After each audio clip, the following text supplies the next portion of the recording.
It's been 6 long months that I've been away. For a good 6 months. I did not create any content. I did not put any content out there. And guess what I was doing? Thinking about putting out content. Literally, no week passed by without me thinking about a new content that we could release for you. But did I ever release anything? Absolutely not. Isn't that amazing? Thinkers not doing anything. But it feels so good to be back, to be honest. And I'm glad that I'll be sharing this podcast with you again. And I really hope that I don't take any unnecessary breaks. And to be honest, let me tell you why I'm back. So I had this conversation with a friend of mine, and while we were speaking, I told her that if I do not put out any content before this year runs out, that I am going to have to dash somebody 100K that I do not have. Then she now said, you know what? Instead of making it 100K, because I can undermine 100K, that I should make it 200K. That if I don't release any podcast before the end of this year, I should dash out 200K. And to be honest, that has been the greatest motivation for me to get behind this camera, because I must release the content before this year runs out, because I don't have any 200K to dash. So I am so glad to be back. Now, if you do not watch this video to the end, there's one thing I want you to know, and that is whatever has happened to you is your story. Own it. No matter how it feels like, it is still your story.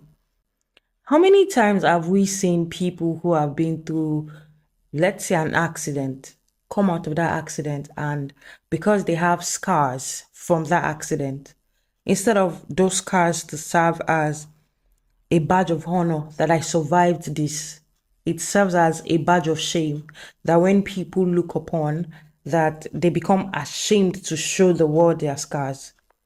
And in as much as that's how the world has made us feel like that our scars are something to be ashamed of, I think we need to look deeper. That our scars are evidence that we survived.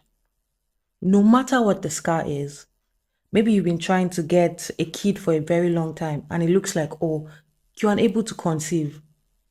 That's your scar. But it's also an evidence that you're surviving. Either it being that you had been raped before, that the world is telling you what it is not. Whatever that scar may be, that the world has made it a stereotype, whatever the world has made out of it, it is your story. And I want you to own it. Own it so much that when people look at it, they're like, is that not the girl that? And then you're like, yeah, but I survived. So I know it's not as easy as I say it. I know that it's not as, easier said than done, right? But I think I'm getting really tired of people's scars being a means of people to talk them down, people's scars being a gate where people just want to take advantage of them. Yes, they are scars, but that's what they are. Evidence that they survived. That's just it. So if the world wants to show you or wants to tell you what it is not, it is in your place to own your story and define your story, not them.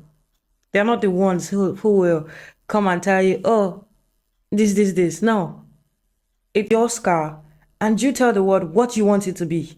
And there's one other thing I want you to do.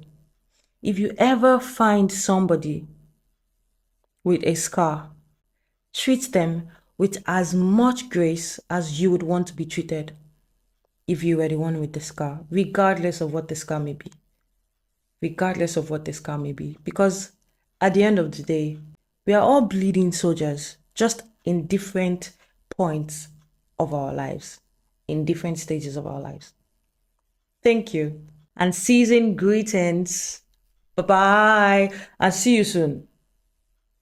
Finger crossed.